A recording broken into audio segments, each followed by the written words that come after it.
Hello guys, मेरा नाम नमन पाठक है और आज आप सभी का डिजिटल विद्यापीठ चैनल में एक बार फिर से स्वागत है। गाइस, लास्ट की वीडियो में हमने CBSE class 9th science NCERT text book के chapter number 2 is matter around us pure के इंट्रोडक्शन को डिस्कस किया था। इसके साथ साथ हमने उसके पहले टॉपिक जो था मिक्सचर, व्हाट इज़ मिक्सचर, मतलब मिक्सचर होता क्या है, उसको भी हमने डिटेल में समझा था, उसकी बेसिक डेफिनेशन को समझा था और उसके साथ साथ हमने उसके टाइप्स को भी समझा था, जिसमें बेसिकली वो दो टाइप्स के होते हैं, हेट्रोजीनियस मिक्सचर और होमोजीनियस मिक्सचर। उसको भी हम डिटेल में डिस्कस कर चुके हैं। उस वीडियो की लिंक मैंने आपको डिस्क्रिप्शन बॉक्स में दे दी है और आप वहाँ पर जाके उस वीडियो को देख सकते हैं, ठीक है। और इस वीडियो को देखने से पहले ये है कि आप उस वीडियो को देखें। क्यों? क्योंकि ये जो वीडियो है इसमें आज हम डिस्कस करेंगे इन टेक्स्ट क्वेश्चन जो कि हमारे पेज नंबर 15 पे दिए गए हैं, ठीक है। और वो इन टेक्स्ट क्वेश्चन जब ही क्लियर होंगे जब आप अपने प्रीवियस जो वीडियो होगी मेरी उसको देख लेंगे, जिसमें हमने बेसिकली इंट्रोडक्शन, मिक्सचर क्या होता है और साथ साथ जो टाइप्स ऑफ मिक्सचर होता है वो क्या होता है उसको डिटेल में डिस्कस किया है, ठीक है। तो बिना टाइम को वेस्ट करते हुए आज की इस वीडियो को हम आगे बढ़ाते हैं और जो हमारे इंटेक्स्ट क्वेश्चन है उनके सॉल्यूशंस को समझने की कोशिश करते हैं। So let's start now. So our first question is what is mean by substance. हम सब्सटेंस से क्या समझते हैं? तो देखिए, सब्सटेंस वो जो कि हमारा एक ही टाइप के पार्टिकल से मिलके बना हुआ हो। बिल्कुल ये सिंपल डेफिनेशन हो गई कि वो कोई भी सब्सटेंस हमारा कब कहलाएगा, जो हमारा सिंगल पार्टिकल से मिलके बना होगा, ठीक है। अब ये पार्टिकल्स जो होते हैं, इस टाइप के पार्टिकल्स होते हैं, उनको हम प्योर सब्सटेंसेस भी बोलते हैं, ठीक है। जो हमने अपने प्रीवियस लेक्चर में डेफिनेशन पढ़ी थी वो यही थी, a pure substance is one which is made up of only one kind of particles, ठीक है। अब ये पार्टिकल्स कुछ भी हो सकते हैं, it may be atom, it may be molecules. Example के तौर पे देखिए, हाइड्रोजन है, ऑक्सीजन है, सल्फर है। अब सल्फर क्या है? एक ही टाइप के, एक ही काइंड के पार्टिकल से मिलके बना हुआ है, जिसको हम सल्फर एटम बोलते हैं, ठीक है। इसलिए सल्फर क्या है? प्योर सब्सटेंस है। वही मैं अगर दूसरी तरफ वाटर का एग्जांपल लेता हूँ, दैट इज H2O। तो H2O क्या है? एक ही टाइप के जो पार्टिकल्स हैं उनसे मिलके बना हुआ है, सिंगल टाइप के जो पार्टिकल्स हैं उनसे मिलके बना हुआ है और इसके साथ साथ क्या है? वो मॉलिक्यूल भी है, ठीक है। तो हमने यहाँ पर ये प्रूफ कर दिया कि चाहे वो एटम हो चाहे वो मॉलिक्यूल हो, दोनों ही हमारे प्योर सब्सटेंसेस कहलाएंगे अगर कंडीशन क्या है? वो सिंगल टाइप के पार्टिकल से मिलके बने हुए हैं, ठीक है।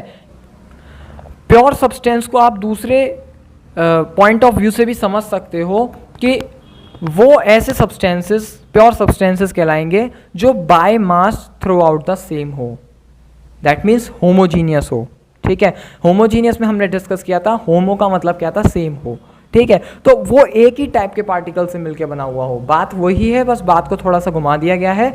लेकिन जो हम टॉपिक है, जो हमारा मेन कंसेप्ट है वो यही है कि सेम होना चाहिए, होमोजीनियस होना चाहिए थ्रू आउट इट्स मास, ठीक है। तो जो प्योर सब्सटेंसेस होंगे वो हमेशा होमोजीनियस रहेंगे, हमेशा सेम रहेंगे पूरे मास में। कैसे? अगर H2O है तो H2O में हमेशा पूरे के पूरे H2O में सिर्फ और सिर्फ H2O के ही मॉलिक्यूल प्रेजेंट होंगे, इसके अलावा कोई भी मॉलिक्यूल उसमें प्रेजेंट नहीं होगा, ठीक है। सेम सल्फर का जो हमने एग्जांपल लिया था एटम, उसमें भी सिर्फ और सिर्फ सल्फर के ही एटम प्रेजेंट होंगे, सिंगल टाइप के, और हमारे कोई भी टाइप का, चाहे वो एटम हो चाहे वो मॉलिक्यूल हो चाहे वो पार्टिकल हो, कुछ भी प्रेजेंट नहीं होगा, सिर्फ सिंगल एंटिटी ही हमारी यहाँ पर काम करेगी, ठीक है। इसके अलावा प्योर सब्सटेंसेस को अगर हम और डिटेल में चले जाएं तो क्या कह सकते हैं कि प्योर सब्सटेंसेस हमारे सेपरेट नहीं हो सकते हैं, किसी भी काइंड के मैटर के हों, चाहे वो सॉलिड हो चाहे वो लिक्विड हो चाहे वो गैसेस स्टेट में हो, वो हमारे फिजिकल प्रोसेस के थ्रू सेपरेट नहीं हो सकते हैं, ठीक है। और इसके साथ साथ प्योर सब्सटेंसेस के पास एक और प्रॉपर्टी होती है कि उनका कंपोजिशन फिक्स रहता है और इसके साथ साथ उनका मेल्टिंग पॉइंट और बॉइलिंग पॉइंट दोनों ही फिक्स रहते हैं, ठीक है। कंपोजिशन इन द सेंस कि H2O में जितना H2O हमारा जो रेशो होता है वो फिक्स रहेगा, फिर चाहे वो कोई सा भी H2O, कहीं का भी H2O हो, या आगे जाकर हम एक लॉ डिस्कस करेंगे उसमें आपको यहाँ पर ये चीज़ क्लियर होगी। लेकिन यहाँ पर ये बिल्कुल मैंने आपको बस एक ब्रीफ बता दिया है, तो इसका आंसर मेरे ख्याल से आपको समझ में आ चुका होगा, ठीक है, आपको क्लियर होगा। इसके बाद गाइज हम सेकंड क्वेश्चन की तरफ मूव करते हैं। List the points of difference between homogeneous and heterogeneous mixtures. तो कुछ पॉइंट्स आपको डिस्कस करने हैं जो कि आपके होमोजीनियस मिक्सचर और हेट्रोजीनियस मिक्सचर को एक दूसरे से अलग बनाते हैं, ठीक है। बेसिकली हम लास्ट वीडियो में वही मैं बार बार रिपीट करूँगा कि डिस्कस कर चुके हैं, इस बार फिर देख लेते हैं। तो पहला जो हमारा और मेन पॉइंट जो था वो क्या था कि होमोजीनियस मिक्सचर जो थे वो सेम टाइप के थे, होमो का मतलब भी सेम था, तो इसमें जो कंपोजिशन रहेगा थ्रू आउट इट्स मास, मतलब पूरे मास का जो उसका कंपोजिशन रहेगा वो सेम रहेगा, यूनिफॉर्म रहेगा, ठीक है, अलग अलग नहीं होगा। वही हेट्रोजीनियस का जो हमने डिफरेंस देखा वो अलग है इससे। वहाँ पर हेट्रोजीनियस क्या होता है कि उसका जो कंपोजिशन। सेकेंड पॉइंट आपका ये हो सकता है होमोजीनियस मिक्सचर में कि कोई भी उसमें हमें विजिबल बाउंड्रीज शो नहीं होती हैं, ठीक है। जैसे एग्जाम्पल के तौर पे मैं बता सकता हूँ आपको कि जैसे मैंने शुगर लिया, शुगर को मैंने वाटर में मिक्स किया और मिक्स करने पर जब हम उसको मिक्स कर देंगे तो हमें कोई भी सेपरेट बाउंड्री देखने को नहीं मिलेगी। पूरे के पूरे मिक्सचर में हमको कोई भी सेपरेट बाउंड्री देखने को नहीं मिलेगी, जिससे हम ये डिफाइन कर सकते हैं कि इतने पार्ट में हमारी चीनी है या इतने पार्ट में हमारा वाटर है। वो थ्रू आउट द जो मिक्सचर होगा वो सेम रहेगा, that is called the homogeneous, ठीक है। होमो मतलब सेम, मैं बार बार वही चीज़ रिपीट कर रहा हूँ। वही हेट्रोजीनियस में क्या होता है कि यहाँ पर विजिबल बाउंड्रीज शो हो जाती हैं, हम आसानी से पता लगा सकते हैं कि इतनी बाउंड्री पर हमारा ये सब्सटेंस है और इसके नीचे हमारा ये सब्सटेंस है। कैसे? एग्जाम्पल ले लीजिए आप ऑयल एंड वाटर का। ऑयल और वाटर को आप कितना भी स्टर कर लीजिए, आप कितना भी उसको घोलने की कोशिश कर लीजिए, लेकिन वो कभी भी मिक्स नहीं होगा और कुछ टाइम बाद अपने आप वो सेपरेट बाउंड्री हमको शो होने लगेगी, ठीक है। होपफुली आपको सेकंड पॉइंट भी क्लियर हुआ होगा। थर्ड पॉइंट जो हमने डिस्कस किया था वहाँ पर भी कि जो कंस्टिट्यूएंट पार्टिकल्स होते हैं होमोजीनियस मिक्सचर के, उनको हम सेपरेट नहीं कर सकते। इसके लिए हमको क्या करना पड़ेगा, इस स्पेशल प्रोसेसेस पढ़नी पड़ेंगी, उनको हमें अप्लाई करना पड़ेगा, तब जाके हम उसको अलग कर सकते हैं।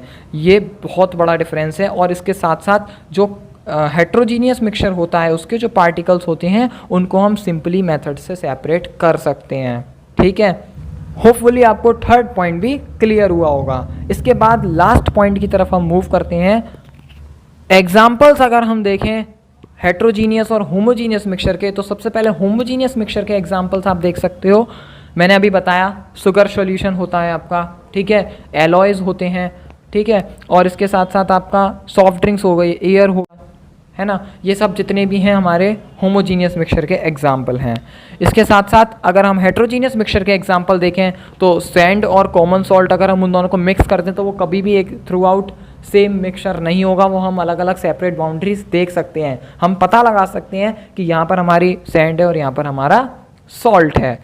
सेकेंड एग्जाम्पल, चॉक पाउडर का मिक्सचर देख सकते हो वाटर का, ठीक है, वाटर में, तो वाटर में क्या होगा, चॉक पाउडर कभी नहीं मिलेगा, ठीक है, वो नीचे जाके बैठ जाएगा, हम उसको कितना भी घोलने की कोशिश करें वो नीचे जाके बैठ जाएगा। सिमिलरली ऐसे सैंड के साथ होता है, सैंड को मैं कितना भी पानी में घोलने की कोशिश कर लूँ वो जाके कुछ टाइम बाद नीचे डेफिनेटली बैठ जाएगी और हम एक सेपरेट बाउंड्रीज को आसानी से विजिबल कर सकते हैं वहाँ पर कि हाँ कि ये इतने पोर्शन में हमारा वाटर है और नीचे जो हमारा पोर्शन बचता है उसमें हमारी सैंड है। तो होपफुली गाइज आपको दोनों ही क्वेश्चन क्लियर हुए होंगे। बहुत ही बेसिक क्वेश्चंस थे। अगर आप पिछली वाली वीडियो को देख के चलोगे मेरी और उसके बाद जस्ट इस वीडियो को देखोगे तो ये मतलब आपको देखने की भी ज़रूरत नहीं पड़ेगी, इतने सिंपल क्वेश्चंस थे और सिंपल है, ठीक है।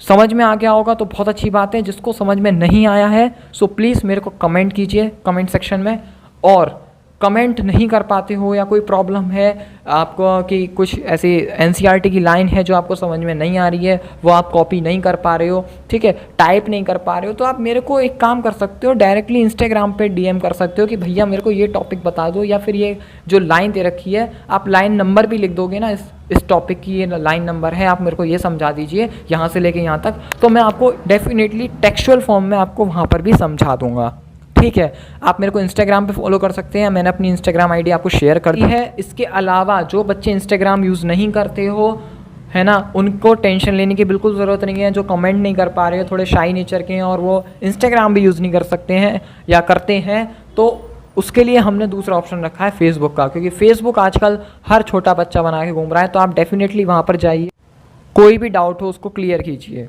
ठीक है। देखिए आपका एजुकेशन सिस्टम भी चेंज हो गया है, उसके अकॉर्डिंग इन फ्यूचर आपको बहुत ज़्यादा प्रॉब्लम होगी अगर आप चीज़ों को समझोगे नहीं, क्योंकि अब जो एजुकेशन सिस्टम आ रहा है वो टोटली आपका अंडरस्टैंडिंग और कंसेप्चुअल बेस्ड है। आप रट के बिल्कुल पास नहीं हो सकते हो। अब तक क्या हो रहा था, बच्चे क्या करते थे, रट लेते थे और पास हो जाते थे, और जो बच्चे समझ के आते थे चीज़ों को वो पीछे रह जाते थे। लेकिन अब उल्टा होगा जब नया एजुकेशन सिस्टम आएगा। इसलिए मैं बार बार कहता हूँ अपनी हर वीडियो में अपने डाउट किए, ठीक है। Thank you guys, take care.